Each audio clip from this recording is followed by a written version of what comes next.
Our story today is called Benito Cereno. It was written by Herman Melville. We will tell this story in 3 parts. Here is Shep O'Neill with Part 1 of Benito Cereno.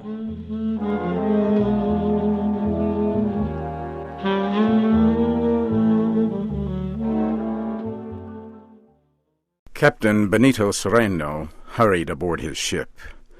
It was ready to sail. A bright sun and a soft breeze promised good weather ahead.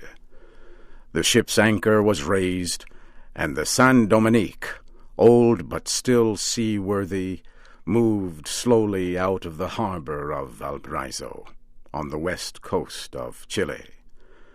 It was carrying valuable products and slaves up the Pacific coast to Callao, another Spanish colonial port near Lima, Peru. The slaves, both male and female, slept on deck. They were not chained because their owner, Don Alejandro, said they were peaceful. The San Dominique moved steadily forward under a clear sky. The weather showed no sign of change. Day after day, the soft breeze kept the ship on course toward Peru. Slave traffic between Spain's colonial ports in this year of 1799 had been steady, but there were few outbreaks of violence. What happened, therefore, on board the San Dominique could not have been expected. On the 7th day out, before daybreak, the slaves rose up in rebellion. They swept through the ship with handspikes and hatchets, moving with the fury of desperate men. The attack was a complete surprise. Few of the crew were awake. All hands, except the 2 officers on the watch, lay in a deep, untroubled sleep. The rebels sprang upon the 2 officers and left them half dead. Then, one by one, they killed 18 of the sleeping crew. They threw some overboard, alive. A few hid and escaped death. The rebels tied up 7 others, but left them alive to navigate the ship. As the day began to break, Captain Cereno came slowly, carefully, up the steps toward the chief rebel leader, Babo, and begged for mercy. He promised to follow Babo's commands if he would only put an end to the killings. But this had no effect. Babo had 3 men brought up on deck and tied. Then the 3 Spaniards were thrown overboard. Babo did this to show his power and authority, that he was in command. Babo, however, promised not to kill Captain Cereno, but everything he said carried a threat. He asked the captain if in these seas there were any Negro countries. None, Cereno answered. Then take us to Senegal, or the neighboring island of St. Nicholas.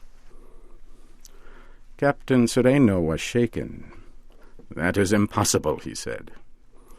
It would mean going around Cape Horn, and this ship is in no condition for such a voyage, and we do not have enough supplies, or sails, or water. Take us there anyway, Babo answered sharply, showing little interest in such details. If you refuse, we will kill every white man on board. Captain Cereno knew he had no choice. He told the rebel leader that the most serious problem in making such a long voyage was water. Babo said they should sail to the island of Santa Maria, near the southern end of Chile. He knew that no one lived on the island, but water and supplies could be found there. He forced Captain Cereno to keep away from any port. He threatened to kill him the moment he saw him start to move toward any city, town, or settlement on shore. Cereno had to agree to sail to the island of Santa Maria. He still hoped that he might meet along the way, or at the island itself, a ship that could help him. Perhaps, who knows, he might find a boat on the island and be able to escape to the nearby coast of Arauco. Hope was all he had left, and that was getting smaller each day. Captain Cereno steered south for Santa Maria. The voyage would take weeks. 8 days after the ship turned south, Babo told Captain Cereno that he was going to kill Don Alejandro, owner of the slaves on board. He said it had to be done. Otherwise, he and the other slaves could never be sure of their freedom. He refused to listen to the captain's appeals, and ordered 2 men to pull Don Alejandro up from below and kill him on deck. It was done as ordered. 3 other Spaniards were brought up and thrown overboard. Babo warned Cereno and the other Spaniards that each one of them would go the same way if any of them gave the smallest cause for suspicion. Cereno decided to do everything possible to save the lives of those remaining. He agreed to carry the rebels safely to Senegal if they promised peace and no further bloodshed.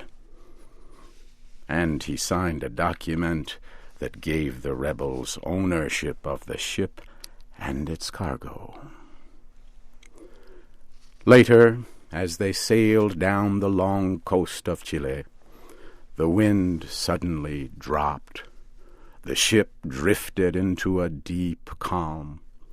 For days it lay still in the water. The heat was fierce, the suffering intense. There was little water. That made matters worse. Some of those on board were driven mad. A few died. The pressure and tension made many violent, and they killed a Spanish officer. After a time, a breeze came up and set the ship free again, and it continued south. The voyage seemed endless. The ship sailed for weeks with little water on board. It moved through days of good weather and periods of bad weather. There were times when it sailed under heavy skies, and times when the wind dropped and the ship lay becalmed in lifeless air. The crew seemed half dead. At last, one evening in the month of August, the San Dominique reached the lonely island of Santa Maria. It moved slowly toward one of the island's bays to drop anchor. Not far off lay an American ship, and the sight of the ship caught the rebels by surprise. The slaves became tense and fearful.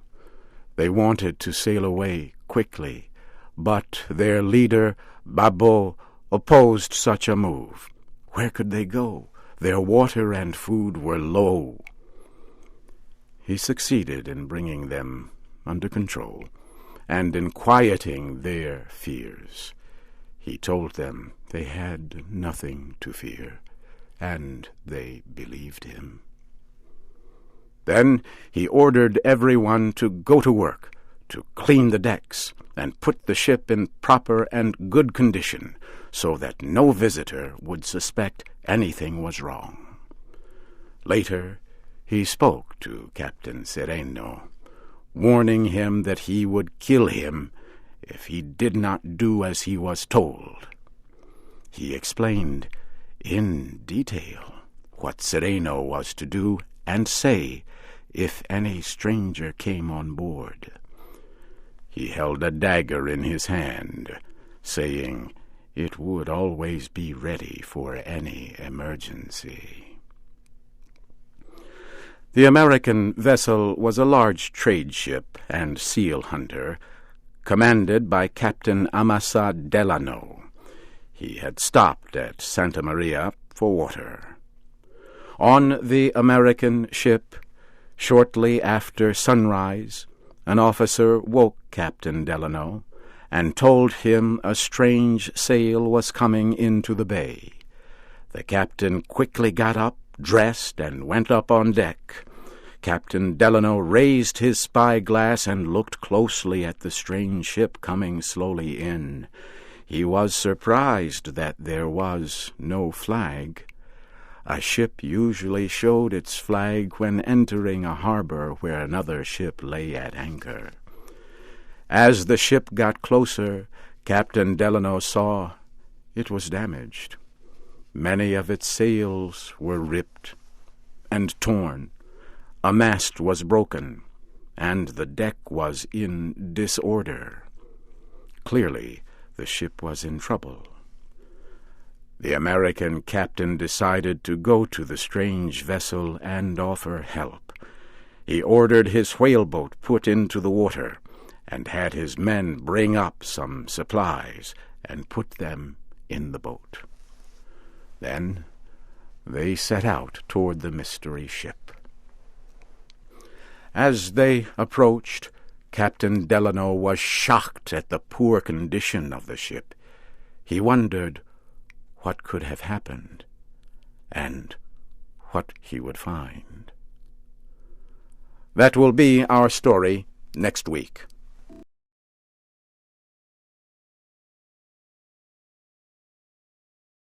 Today we continue the story Benito Cereno. It was written by Herman Melville. Last week we told how African slaves on a Spanish ship rebelled in 1799. They killed most of the Spanish sailors. Only the captain, Benito Cereno, and a few others were left alive. The leader of the rebellion was a slave named Babo. He ordered Captain Cereno to sail the ship back to Senegal, the slaves' homeland. But food and water were low, so the ship stopped at an island off the coast of Chile to get the needed supplies. When it arrived, an American ship was in the harbor. The American captain, Amasa Delano, thought the Spanish ship might be in trouble. He would offer help. Babo decided to remain close to Captain Cereno and act as if he were the captain's slave. Babo would kill him if he told Captain Delano the truth about what happened. Now, here is Shep O'Neill to continue our story.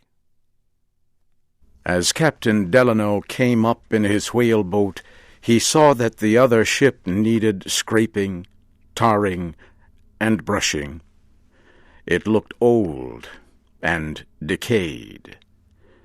He climbed up the side and came aboard. He was quickly surrounded by a crowd of black men. Captain Delano looked around for the man who commanded the ship. The Spanish captain stood a little way off, against the main mast. He was young-looking, richly dressed, but seemed troubled and tired with the spirit gone out of him. He looked unhappily toward his American visitor. At the Spanish captain's side stood a small black man with a rough face. Captain Delano struggled forward through the crowd, went up to the Spaniard, and greeted him. He offered to help him in any way he could. Captain Benito Cereno returned the American's greeting politely, but without warmth. Captain Delano pushed his way back through the crowd to the gangway. He told his men to go and bring back as much water as they could, also bread, pumpkins, sugar, and a dozen of his private bottles of cider. The whaleboat pushed off. Left alone, Captain Delano again observed with fresh surprise the general disorder aboard the ship. Some of the men were fighting. There were no deck officers to discipline or control the violent ones, and everyone seemed to do as he pleased. Captain Delano could not fully understand how this could have happened. What could explain such a breakdown of order and responsibility? He asked Don Benito to give him the full story of his ship's misfortunes. Don Benito did not answer. He just kept looking at his American visitor as if he heard nothing. This angered Captain Delano, who suddenly turned away and walked forward to one of the Spanish seamen for his answer. But he had hardly gone 5 steps when Don Benito called him back. "It is now 190 days," Don Benito began, "that the ship sailed from Buenos Aires for Lima with a general cargo. Pedigree, tea, and the like, and a number of Negroes, now not more than 150, as you see, but then numbering over 300 souls. The ship was officered and well manned, with several cabin passengers, some 50 Spaniards in all. Off Cape Horn we had heavy gales." Captain Cereno coughed suddenly and almost collapsed. He fell heavily against his body servant. "His mind wanders," said Babbo.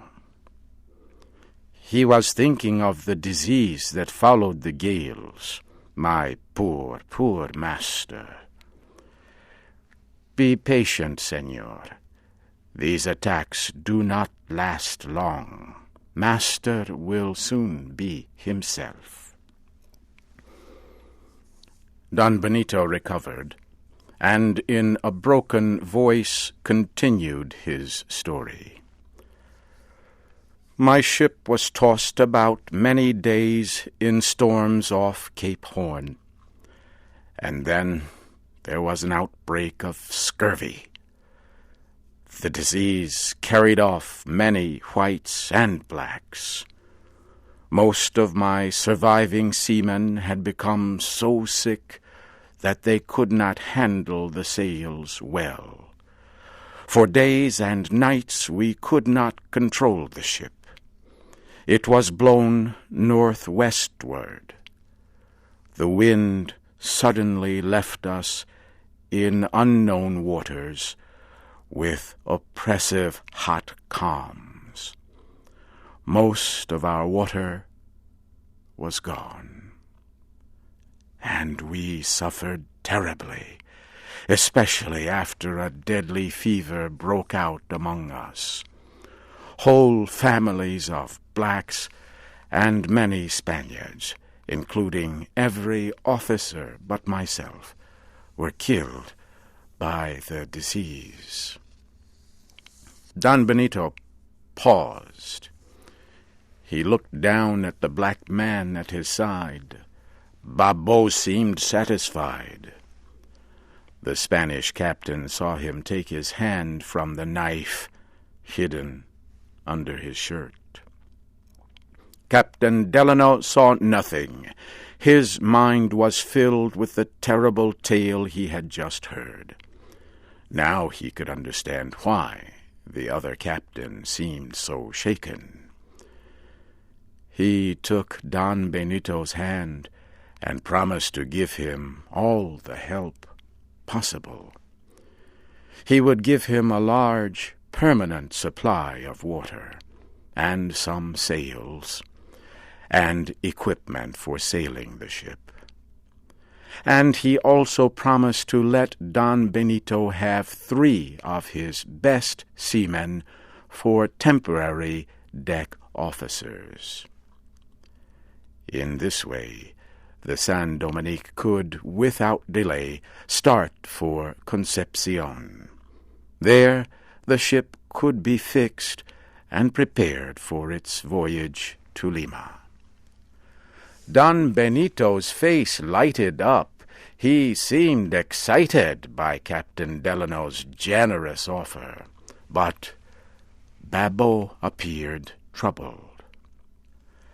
"This excitement is bad for master," Babo whispered, taking Don Benito's arm, and with soothing words gently drawing him aside. When Don Benito returned, Captain Delano observed that his excitement was gone. Captain Delano decided to talk of other matters, but the Spanish captain showed no further interest. He answered Captain Delano's questions with sharp words, and suddenly, with an angry movement, he walked back to Babo. Captain Delano watched the 2 men whispering together in low voices. It made an ugly picture, which Captain Delano found so extremely unpleasant that he turned his face to the other side of the ship. Their actions made Delano suspicious of Captain Cereno. He began to wonder about him, his behavior, his coughing attacks, his weakness, his empty, wild looks. Was he really half mad, or a faker playing a part? One moment Captain Delano had the worst suspicions of Don Benito, but the next he felt guilty and ashamed of himself for having such doubts about the man. Presently Don Benito moved back toward his guest, still supported by his servant. His pale face twitched. He seemed more nervous than usual, and there was a strange tone in his husky whisper as he spoke. "May I ask how many men you have on board, Senor?" Captain Delano became uneasy, but answered, "About 25 all total." "And at present, Senor, all on board?" "All on board," Captain Delano answered. "And will be tonight, Senor?" At this last question, Captain Delano looked very seriously at Don Benito, who could not return the look, but dropped his eyes to the deck. Captain Delano could think of only one reason for such a question. But no, it was foolish to think that these weak and starving men could have any idea of seizing his ship. But still he remained silent. "And will they be aboard tonight?" Again the question from Don Benito. Captain Delano decided to answer truthfully. Some of his men had talked of going off on a fishing party about midnight, and he told Don Benito this. As he answered, Captain Delano again looked straight at Don Benito, but the Spanish captain refused to meet his eyes. Then, as before, he suddenly withdrew with his servant, and again the two men began whispering to each other in low voices. Captain Delano tried to push the worry from his mind, but what were those two strange men discussing? That will be our story next week.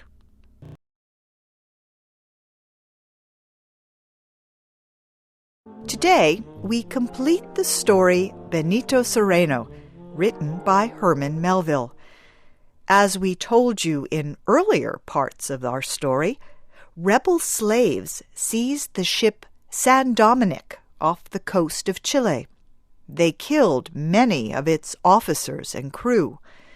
The captain, Benito Cereno, was ordered to sail to Senegal, but first he was forced to take the ship to the lonely island of Santa Maria, near the southern end of Chile. There it could safely get water and supplies for the long, dangerous voyage to Africa. At the island, the rebels were surprised and frightened when they found an American ship anchored in the harbor. It also had stopped for water. Many of the rebels wanted to sail away, but their leader, Babo, opposed it. They had little food and water and could not go far. Babo created a story to keep anyone from suspecting that the Spanish vessel was in the hands of rebels and that its captain was a prisoner. At first, Babo seemed successful. The captain of the American ship, Amasa Delano, visited the San Dominic. He suspected nothing, although he was surprised by the general disorder on board. He also could not understand the strange behavior of its captain, Benito Cereno. Later incidents, however, began to worry him. Captain Delano grew more and more suspicious. At one time, he even feared that his life might be in danger. Twice, he caught the Spanish captain and his servant, Babo, with their heads together, whispering like two conspirators. It made Captain Delano wonder, were they plotting to kill him and seize his ship? Who were these men? Cutthroats? Pirates? Captain Delano grew nervous. Then he was happy to see his whaleboat off in the distance. It was returning with supplies for the Spanish ship. The sight of his boat calmed him. It made his suspicions and fear quickly disappear.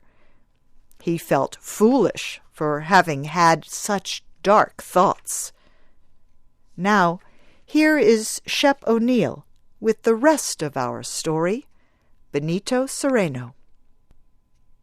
Captain Delano went down to Captain Cereno's cabin to cheer him up and say goodbye. "Better and better, Don Benito," he said as he entered the cabin. "Your troubles will soon be over. The American invited the Spanish captain to come aboard his boat for a cup of coffee. Cereno's eyes brightened, but then the light in them died. He shook his head and said he could not accept the invitation. Captain Delano was offended. He was about to withdraw when Don Benito rose from his chair and took Delano's hand. The Spaniard's hand shook, and he was too excited to speak. Delano pulled his hand away and turned, climbing back to the deck. His face was troubled. Captain Delano could not understand Don Benito's actions. 1 minute the Spaniard was warm and polite. Then, just as quickly, cold and hostile. Captain Delano asked himself, why did he refuse to join me? Why is he so unfriendly? Captain Delano got to the deck and was about to step down into his boat when he heard his name. To his surprise, Don Benito was calling, coming quickly toward him. Captain Delano was pleased and turned back to meet him. Don Benito warmly took his hand with more energy and emotion than he had ever shown. But his excitement seemed too much for him, and he could not speak. Babo then came between the two men and put his arm around Don Benito to support him. Clearly he wanted to end the meeting between the two captains. Walking between the two men, Babo went with them to the walkway. Don Benito would not let go of Captain Delano's hand. He held it tightly across his servant's body. Soon they were standing by the ship's side, looking down into the American boat. Its crew turned up their wondering eyes. Captain Delano did not know what to do as he waited for Don Benito to let go of his hand. He wanted to step down into his boat, but Don Benito still firmly held his hand. Then, in an excited voice, the Spaniard said, "I can go no further. Here I must say goodbye. Farewell, my dear, dear Don Amasa. Go, go." And he tore his hand loose. "Go, and God protect you better than he did me. Go, Don Amasa, my best friend." Captain Delano was deeply moved. He would have stayed for another minute or so, but he caught the eye of Babo. It seemed to say, "This is bad for Don Benito's health." And so he quickly took the short step down into his boat with the continuing farewells of Don Benito, who stood rooted at the ship's side. Captain Delano sat down in the back of his boat, gave Don Benito a last salute, and ordered his men to push off. The boat began to move. Suddenly, Don Benito sprang over the side and came down at Delano's feet, and he kept shouting toward the Spanish ship. His cries were so wild that no one could understand him. An American officer asked, "What does this mean?" Captain Delano turned a cold smile upon Captain Cereno, and said he neither knew nor cared. It seems, he added, that the Spaniard has taken it into his head to give his people the idea that we want to kidnap him. Or else, and suddenly Captain Delano shouted, "Watch out for your lives!" He saw Babot the servant on the rail above with a dagger in his hand. He was ready to jump. What followed happened so quickly that Captain Delano could not tell one incident from another. They all came together in one great blur of violent action and excitement. As Babot came down, Captain Delano flung Don Benito aside and caught the rebel leader, pulling the dagger from his hand. He pushed Babot firmly down in the bottom of the boat, which now began to pick up speed. Then Babot, with his one free hand, pulled a second dagger from his clothes and struck at Captain Cereno. Captain Delano knocked it from his hand.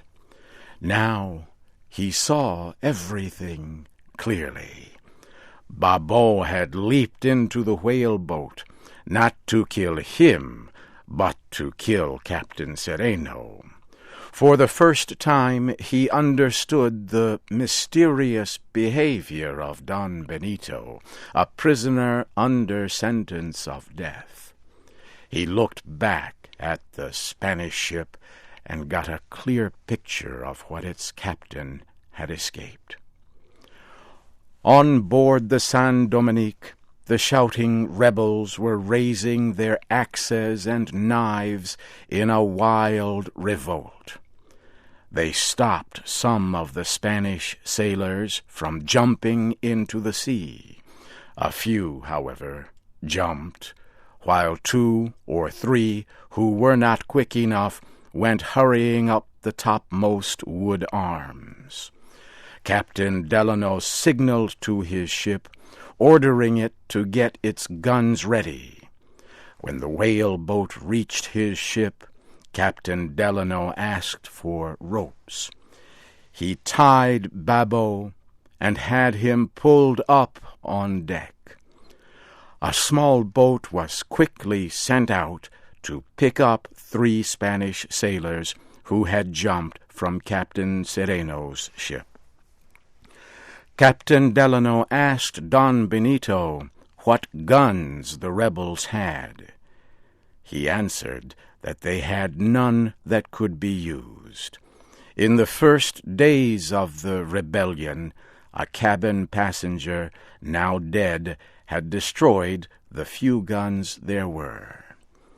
The Americans fired 6 shots at the San Dominique, but the rebel ship moved out of reach. Small boats were armed and lowered. Captain Delano ordered his men into them, and they moved out to capture the rebel ship. The boats caught up with the San Dominique when it was nearly night.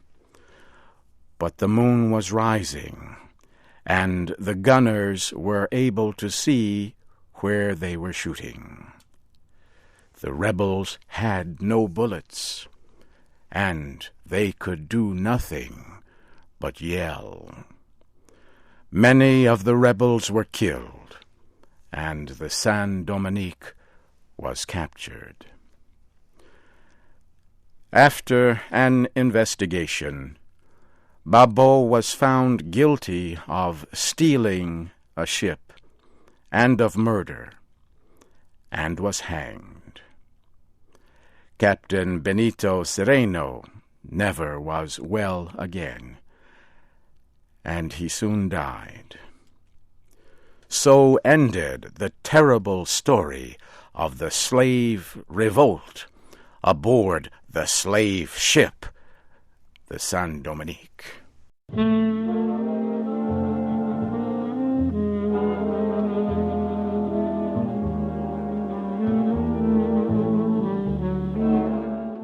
You have just heard the American story, Benito Cereno. It was written by Herman Melville. Your storyteller was Shep O'Neill.